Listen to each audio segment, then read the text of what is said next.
When everything changed. My name is Denise Thompson. I am 24 years old, and if someone had told me 5 years ago that my life would look like this, I would have laughed in disbelief. Back then, I was a happy newlywed, living in a cozy apartment with my husband David, and planning our future together. We had just welcomed our beautiful son Caleb into the world, and everything felt perfect. David worked hard at the construction company, and I stayed home caring for our baby boy. Watching him grow, hearing his first laugh, seeing his first steps, but life has a way of changing in a single heartbeat. The day the world stopped. It was a Tuesday morning in September. David kissed me goodbye like he always did, ruffled little Caleb's hair, and headed out the door with his lunchbox. He was working on a high-rise building downtown. That afternoon, around 3 o'clock, I was folding laundry when I heard a knock on the door. 2 police officers stood there, their faces serious and sad. Before they even spoke, something inside me knew. My legs went weak. "Mrs. Thompson, there's been an accident at the construction site." David had fallen from the 8th floor. He died instantly. Just like that, my 29-year-old husband was gone. The father of my child would never come home again. I remember screaming, but it felt like the sound was coming from someone else. Caleb, who was barely 5 years old, came running to me crying because I was crying. He kept asking, "Mommy, where's Daddy? When is Daddy coming home?" I had no answer. How do you explain death to a 5-year-old? The loneliness of loss the first few weeks were a blur. Our small apartment filled with people. Neighbors brought casseroles. Friends from church offered prayers. David's coworkers came by with their condolences. Everyone said the same things. "We're here for you, Denise. If you need anything, just call. You're not alone." But as the weeks passed, those people disappeared like morning fog. The phone calls stopped. The visits ended. The promises of help faded into silence. Suddenly, I realized the truth. I was alone. Completely and terribly alone. A 24-year-old widow with a small child and no idea how to survive. David's company gave me a settlement, but it was not much. After paying for the funeral and settling some debts, the money lasted only 4 months. The bills kept coming. Rent was due every month. Caleb needed food, clothes, shoes that fit his growing feet. I had never worked outside the home before. I had no college degree, no special skills. Nothing that would get me a good job. Learning to survive, I started taking any work I could find. First, I cleaned houses for wealthy families in the suburbs. I scrubbed toilets, mopped floors, washed windows, and did laundry. My hands became rough and red from chemicals. My back ached from bending and lifting. Some days I worked in 3 different houses, rushing from one to the next, barely making enough to cover our basic needs. Caleb started kindergarten that year. Every morning, I would walk him to the bus stop, kiss his forehead, and watch him climb onto that yellow bus with his little backpack. Then I would hurry to catch 2 city buses to get to my first cleaning job of the day. Most evenings, I picked him up from the after-school program exhausted, my body screaming for rest, but the hardest part was not the physical work. It was something far more painful. The unwanted attention when you are a young widow. People see you differently, especially men. They don't see your grief or your struggle. They see opportunity. They see someone vulnerable, someone alone, someone they think they can take advantage of. It started small. The first family I worked for had a husband named Mr. Patterson who worked from home sometimes. At first, he seemed nice enough, always polite, but gradually his behavior changed. He started appearing in whatever room I was cleaning. He would stand too close, watching me work. His eyes would follow me in a way that made my skin crawl. One afternoon, while I was cleaning the kitchen, he came up behind me and said, "You know, Denise, a pretty young woman like you shouldn't be working so hard. You should have a man to take care of you." His hand touched my lower back. I froze, my heart racing. I stepped away quickly and said, "Excuse me, I need to finish this room." He just smiled, but there was something dark in that smile. Something that said he did not care about boundaries. The weight of being alone that night, I lay in bed unable to sleep. Caleb was peaceful in his small bed across the room. We shared a tiny one-bedroom apartment now, having moved to a cheaper place after David died. I stared at the ceiling, feeling tears run down my temples into my hair. This was my life now, working for people who saw me as less than human. Some saw me as just a cleaning lady.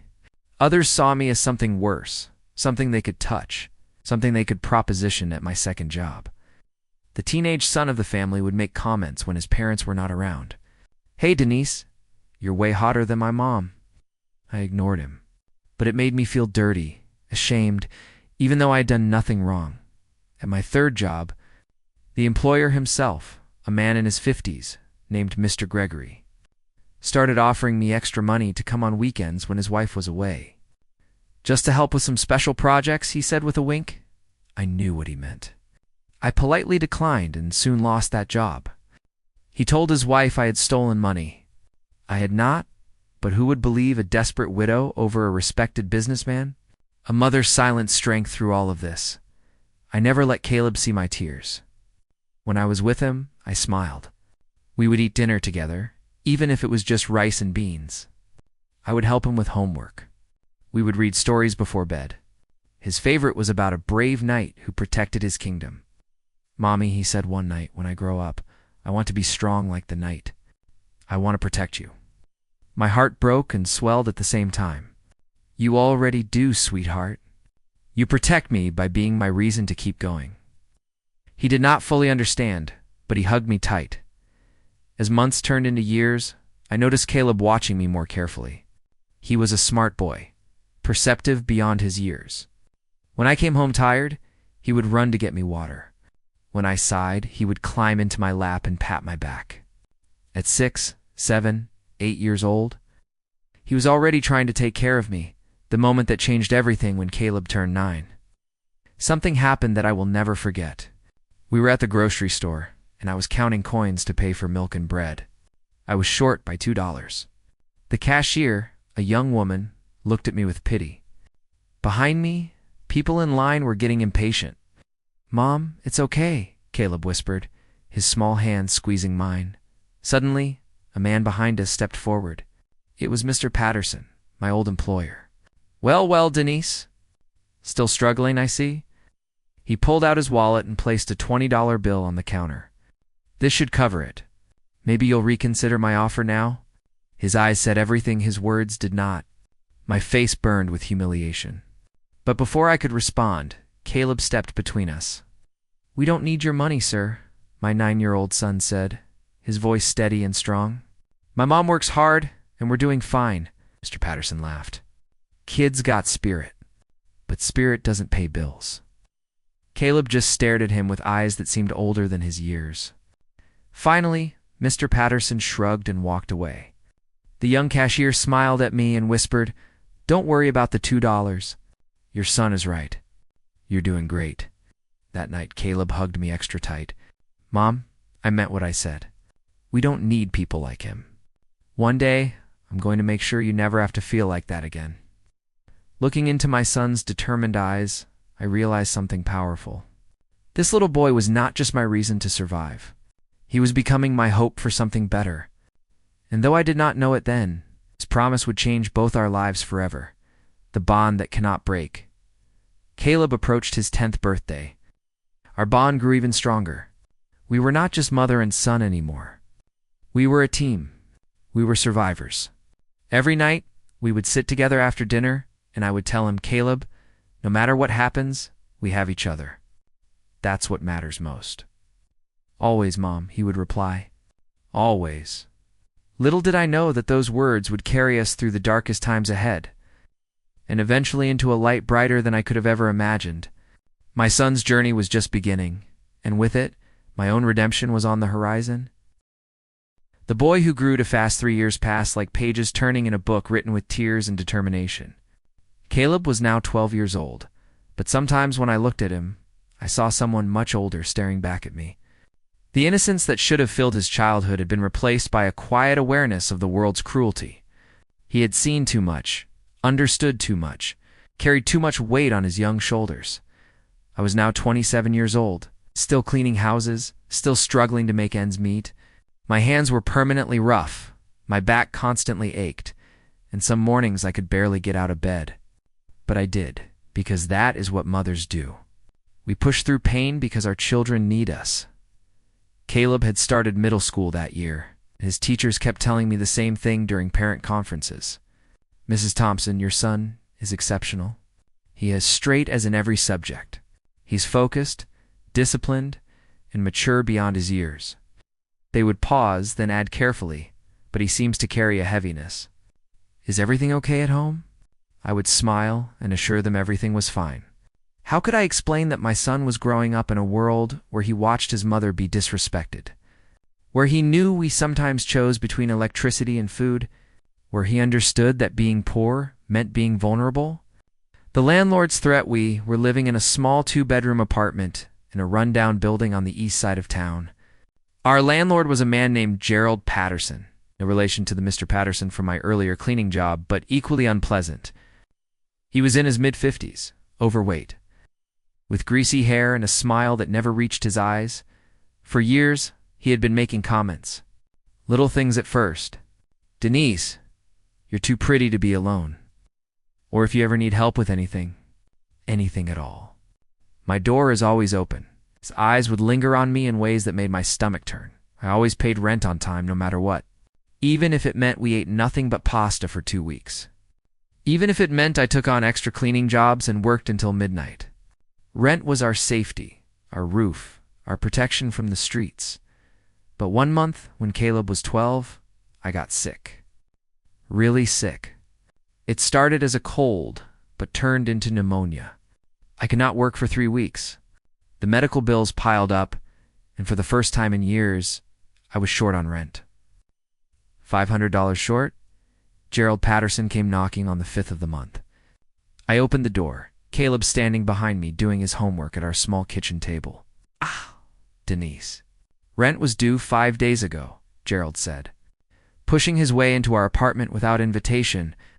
"I know, Mr. Patterson. I've been sick. I'll have it by the end of next week. I promise." He looked around our modest apartment, then his eyes settled on me. "Next week, huh? You know, Denise, I've been very patient with you over the years. Very understanding." He stepped closer. "Maybe we could work out an arrangement. A trade, if you will." I knew exactly what he meant. "I'll have your money," I said firmly. "Please leave." "A son's silent vow." Gerald laughed, a nasty sound. "You think you have choices? You're behind on rent? You have no savings? And you're raising a kid alone. Without me, you'd be on the street." That is when Caleb stood up. My 12-year-old son walked over and positioned himself between me and Gerald Patterson. He was not as tall as the landlord, but he stood straight, his shoulders back, his eyes blazing with something I had never seen before. "My mother said she'll have your money," Caleb said, his voice calm but cold. "She always keeps her word. Now please leave our home." Gerald looked down at Caleb and laughed again. Well, the little man thinks he can protect mommy. How cute. "Listen, kid, the real world doesn't work like that. Your mother needs me more than I need her. We don't need anyone like you," Caleb replied. "Not now, not ever." Something in my son's tone made Gerald pause. For a moment, the room was silent except for the hum of our old refrigerator. Finally, Gerald backed toward the door. "End of next week, Denise. Or you're both out." He slammed the door behind him. I immediately broke down. The stress, the fear, the humiliation, it all poured out. But Caleb wrapped his arms around me, and I felt his body trembling, not with fear, but with rage. "Mom," he whispered, "I promise you one day I'll make sure no one ever treats you like this again. One day, I'll be strong enough to protect you from all of them." "Baby, you already protect me," I said through my tears. "Just by being here, by being you." But something had shifted in Caleb that day. I could see it in his eyes. A determination that went beyond childhood dreams. This was a vow carved into his soul. The turning point: I worked double shifts for the next week and a half. Caleb helped by taking on a paper route before school, waking up at 5 in the morning to deliver newspapers in the neighborhood. Together, we scraped together the rent money. When I handed it to Gerald Patterson, he counted it slowly. disappointment clear on his face. "I guess you managed," he said. "But next month, I'm raising your rent by $200. Building expenses, you understand." It was retaliation, pure and simple. But I just nodded and walked away. That night, Caleb and I sat at our kitchen table, eating tomato soup and crackers. He looked at me seriously and said, "Mom, I need to tell you something." "What is it, sweetheart?" "I'm going to study harder than anyone has ever studied. I'm going to get a scholarship to a good high school, then to college. I'm going to get a career that pays real money. And when I do, you'll never have to clean another person's house. You'll never have to worry about rent. You'll never have to deal with men like Mr. Patterson again." Tears filled my eyes. "Caleb, you're 12 years old. You should be worried about video games and friends, not taking care of your mother. You've been taking care of me my whole life," he said simply. "Now it's my turn." Years of sacrifice. From that day forward, Caleb became a different person. He was already a good student, but now he was exceptional. While other kids hung out at the mall or played sports, Caleb stayed in the library. He read everything he could find. He taught himself advanced mathematics from books he borrowed. He joined every academic club at school. His teachers noticed immediately. One teacher in particular, Mrs. Linda Rodriguez, took special interest in him. She was a kind woman in her 50s who taught English literature and had a reputation for helping struggling students reach their potential. One day, she called me in for a conference. "Mrs. Thompson, your son is remarkable. I've been teaching for 30 years, and I've rarely seen a student with Caleb's focus and intelligence. But I'm worried about him too." "Worried? Why? He never plays. He never relaxes. It's like he's carrying the weight of the world. 12-year-olds should have some lightness in their lives." I sighed. "Mrs. Rodriguez, Caleb has seen things and experienced things that most adults never face. He's grown up watching me struggle. I try to shield him, but he sees everything." She nodded sympathetically. "I understand. But I want you to know something. There's a prestigious private high school across town, Riverside Academy. They offer full scholarships to exceptional students from low-income families. Caleb could get in easily. It would open doors for him, doors to the best colleges in the country." My heart jumped. "Really? You think he has a chance?" "Mrs. Thompson, I don't think he has a chance." "I know he does. With your permission, I'd like to help him apply." I agreed immediately. That night, I told Caleb about the opportunity. His eyes lit up for the first time in months. "This is it, Mom," he said. "This is the beginning." The test of strength, the application process for Riverside Academy, was intense. Caleb had to take entrance exams, write essays, and go through multiple interviews. For months, he prepared obsessively. I would wake up at 2 in the morning and find him still studying at the kitchen table. "Caleb, you need to sleep," I would say. "I'll sleep when we're safe," he would reply.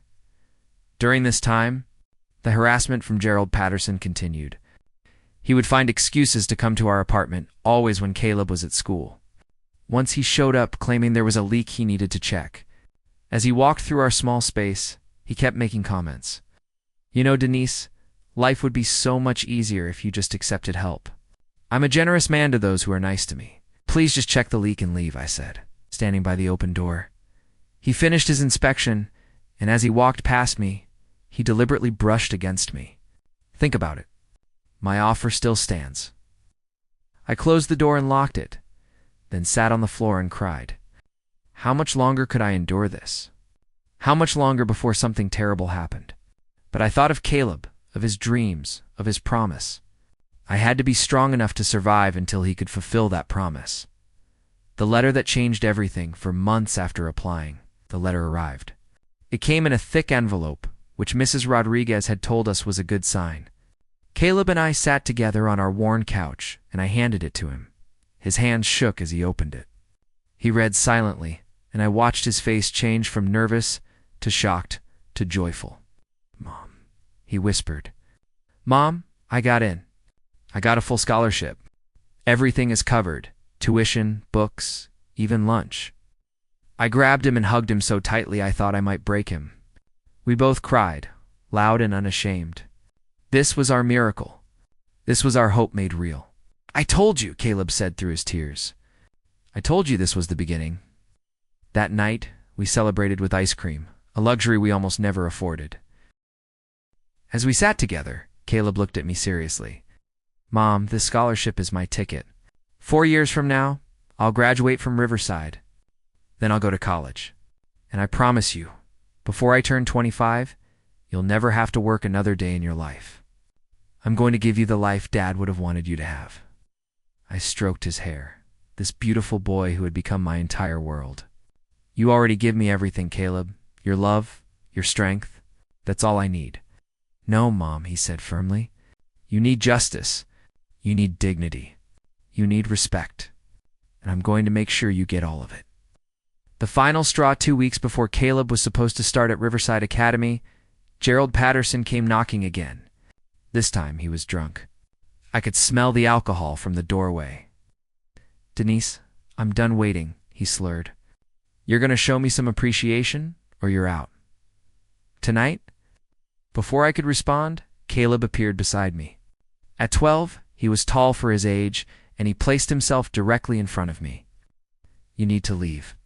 Now, Caleb said, his voice deadly calm. Gerald laughed. Or what, kid? What are you going to do? I'm going to call the police and tell them you're drunk and threatening us, Caleb said, holding up his phone. Then I'm going to file a formal complaint about your harassment of my mother. I've been keeping a record. Dates, times, witnesses. I have everything. Gerald's face changed. You're bluffing. Try me, Caleb said. Make one more move, say one more word to my mother, and I'll make sure everyone knows what kind of man you are. I'll put it online, I'll tell your family, I'll go to the newspapers. I might be just a kid, but I can still destroy your reputation. For the first time since I had known him, Gerald Patterson looked uncertain. He stared at Caleb, and I saw something in his eyes. Fear. He was afraid of a 12-year-old boy. This isn't over, Gerald muttered, backing away. Yes, it is, Caleb replied. It's been over. You just didn't know it yet. After Gerald left, I discovered Caleb had not been bluffing. He really had been keeping records in a notebook, documentation of every inappropriate comment, every threat, every encounter. My 12-year-old son had been building a case against our landlord. Caleb, when did you do all this? I started 2 years ago, Mom, when I realized talking wasn't going to be enough. I decided evidence would. I held him close, marveling at his strength and wisdom. This child was truly extraordinary. A new beginning. Caleb started at Riverside Academy in the fall. It was like watching a flower bloom after years of drought. For the first time in his life, he was surrounded by resources, by teachers who challenged him, by opportunities that matched his potential. He would come home every day excited about what he had learned, the projects he was working on, the possibilities ahead. Meanwhile, I continued cleaning houses, but somehow it felt different now. I was not just surviving anymore. I was waiting for the future that Caleb was building for both of us, Gerald. Patterson kept his distance after Caleb's confrontation. In fact, 6 months later, he sold the building and moved away. I heard through neighbors that his wife had found out about his behavior towards several female tenants and filed for divorce. Karma, it seemed, had finally caught up with him. We moved to a slightly better apartment. Nothing fancy, but the landlord was a respectful elderly woman named Mrs. Chen, who treated us with kindness. It was amazing what a difference simple human decency made in our lives. For years of growth, the years at Riverside Academy transformed Caleb. He graduated at the top of his class, won multiple academic awards, and received scholarship offers from several prestigious universities. He chose Stanford University in California, with a full ride to study business and computer science. The day we got that acceptance letter, I cried harder than I had when he got into Riverside. California felt so far away, but I knew this was his destiny. Mom, I'll come home for every break, he promised. And I'll call you every single day. And he did. Every morning at 7, no matter what, my phone would ring and Caleb's voice would fill my ear. Good morning, Mom. How are you feeling today? During his college years, Caleb did not just study. He worked part-time jobs, he interned at tech companies, he networked relentlessly, and every month, like clockwork, he would send me money. At first, it was $50, then $100. By his junior year, it was $300 a month. "Caleb, you should save this for yourself," I would protest. "Mom, I am saving. I'm saving you from working yourself to death. That's my most important investment." The return home for years flew by faster than I could believe. Caleb graduated from Stanford with highest honors. Multiple companies wanted to hire him. He had offers from Google, from Apple, from Microsoft. The salaries they offered made my head spin. Numbers I could not even imagine. But Caleb chose a rapidly growing tech startup in our home state. "I'm coming home, Mom," he said during our daily call. "I'm coming home to be close to you." The day he returned was the happiest day of my life since before David died. Caleb walked off that plane tall and confident, wearing a suit that probably cost more than I made in a month. But when he saw me, he dropped his bags and ran to hug me like he was still 12 years old. "I missed you so much, Mom," he said into my hair. "I missed you too, baby." Every single day, we drove to my apartment, Caleb driving the rental car. When we pulled up to my building, he looked at it for a long moment. "This is the last time you'll ever live in a place like this," he said quietly. "I promise you that." The job that changed everything, Caleb started his job at the tech startup, a company called Nexus Innovations. Within 3 months, he was promoted to senior developer. Within 6 months, he was leading a team. Within a year, he was the youngest director the company had ever had.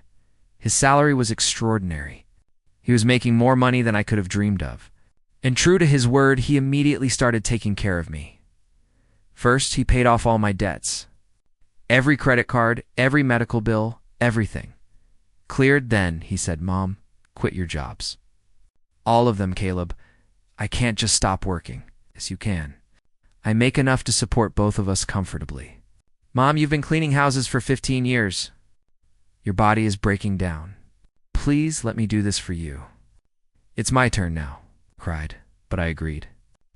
For the first time since David died, I stopped working. It felt strange at first, almost wrong. But slowly my body began to heal. The constant pain in my back eased. My hands, rough and scarred from years of chemicals and hard labor, began to soften. Caleb sent me to doctors, dentists, specialists I had avoided for years because I could not afford them. He took care of everything. The promise fulfilled on my 32nd birthday, Caleb took me for a drive. We ended up in a beautiful neighborhood I had only ever driven through while going to clean houses for wealthy families. He pulled up to a gorgeous, 2-story house with a small garden in front. It was painted a soft blue with white trim, exactly the kind of house I used to dream about when I was first married to David. "What are we doing here?" I asked. Caleb smiled and handed me a set of keys. "Happy birthday, Mom." Stared at the keys, not understanding. "Caleb, what is this?" "This is your house. I bought it for you. It's completely paid off, in your name. This is your home." Could not breathe. "Caleb, you can't. This is too much." "It's not nearly enough," he said, his eyes filling with tears. "Mom, do you remember what I told you when I was 12? That one day you'd never have to worry again? That one day I'd make sure you had everything you deserved?" I nodded, unable to speak. "Well, that day is today. This is your house. You never have to clean another person's home. You never have to worry about rent or landlords or any of it. This is yours. Forever." We both cried as we walked through that house together. 3 bedrooms, 2 bathrooms, a kitchen with modern appliances, a living room with big windows that let in beautiful light. It was perfect. More than perfect. It was everything I had never let myself hope for. Facing the past 2 weeks after I moved into my new house, Caleb came to me with a serious expression. "Mom, there's something I need to do, and I want your permission first." "What is it?" "I want to confront the people who hurt you. Mr. Patterson, the one from the grocery store. The people you worked for who treated you badly. I want them to know who you are, what you survived, and what you raised." I thought about it carefully. Part of me wanted to forget those people, to leave them in the past. But another part of me wanted them to know. Wanted them to see that their cruelty had not broken me. Okay, I said. But I want to be there with you. The next week, Caleb tracked down Mr. Patterson from the grocery store. He was still living in town, still smug and comfortable. Caleb called him and arranged a meeting at a coffee shop. When we walked in, Mr. Patterson barely recognized me. I looked different now. Healthier, happier, wearing nice clothes instead of my old cleaning uniforms. Caleb extended his hand professionally. Mr. Patterson, I'm Caleb Thompson. We met once when I was 9 years old. You tried to humiliate my mother at a grocery store. Recognition dawned on Patterson's face, followed by discomfort. I wanted you to meet my mother again, Caleb continued. This is Denise Thompson. She's a woman who lost her husband at 19, raised a child alone, worked 3 jobs, and never once compromised her dignity despite people like you trying to break her. She's the strongest person I've ever known. And I'm the director of technology at Nexus Innovations because she sacrificed everything to give me a chance. Mr. Patterson's face turned red. People at nearby tables were listening now. I just wanted you to know that your cruelty didn't work, Caleb said calmly. You tried to make her feel worthless. Instead, she raised a son who'll spend his life making sure women like her are protected and respected. Your actions didn't destroy us. They made us stronger. Walked out of that coffee shop hand in hand, leaving Mr. Patterson sitting there in his shame. The full circle over the next few months. Caleb did something I never expected. He started a foundation called Unbreakable Bonds, dedicated to helping single mothers get education, job training, and protection from harassment. He funded it with his own money and recruited other successful professionals who had been raised by single mothers. Mom, your story isn't just ours, he explained. There are thousands of women going through what you went through. I want to help them. I want to make sure their sons and daughters don't have to watch their mothers suffer like I watched you suffer. The foundation grew quickly. Within 2 years, they had helped over 500 families. They provided legal aid, job placement, housing assistance, counseling services. Caleb asked me to share my story at their fundraising events. At first, I was terrified, but when I stood on that stage and looked out at all those faces, women and children who understood exactly what I had been through, I found my voice. My name is Denise Thompson, I would begin. I am a widow, a survivor, and the mother of an extraordinary man who refused to let our circumstances define our future. The life we built now at 33 years old, I live in my beautiful house. I volunteer at the Unbreakable Bonds Foundation 3 days a week. I mentor young single mothers, helping them navigate the systems that once confused and overwhelmed me. Caleb, now 21, continues to rise in his career. But more importantly, he remains the same kind, determined person he's always been. He visits me twice a week for dinner. We sit in my kitchen, the one I own, in the house I own. We talk about everything. Sometimes we talk about his father, about how proud David would be. Other times we talk about the future, about Caleb's dreams of starting his own company, about maybe finding love and starting a family someday. But mostly we talk about how far we've come. From that tiny apartment where we counted coins for milk, to this beautiful life we've built together. Mom, Caleb said during our last dinner together, "Do you remember what I told you when I was 12? You've told me many things," I said with a smile. I told you I would protect you, that I would make sure no one ever hurt you again. Did I keep that promise? I reached across the table and took his hand, this hand that used to be so small in mine, and was now strong and capable. Baby, you kept that promise every single day. From the moment you stood between me and those who wanted to harm me, to this very moment right now, you've protected me, loved me, and lifted me higher than I ever thought possible. His eyes filled with tears. You did the same for me, Mom. Everything I am is because of you. No, I corrected gently. Everything we are is because we never gave up on each other. That's the real story. Not just a son who succeeded or a mother who survived. It's about an unbreakable bond that carried us through darkness into light. We sat there in comfortable silence, in the home love built, surrounded by the life perseverance created. The past no longer haunted us. It had simply become the foundation for something beautiful, and that, I realized, was what victory looked like. Not the absence of struggle, but the transformation of pain into purpose, of suffering into strength, and of promises made by a 12-year-old boy into a reality that blessed not just us, but hundreds of others. The unbreakable bond between a mother and her son had not just survived. It had thrived, grown, and become a light for others still walking in darkness. That was our story. That was our truth, and it would never, ever be broken.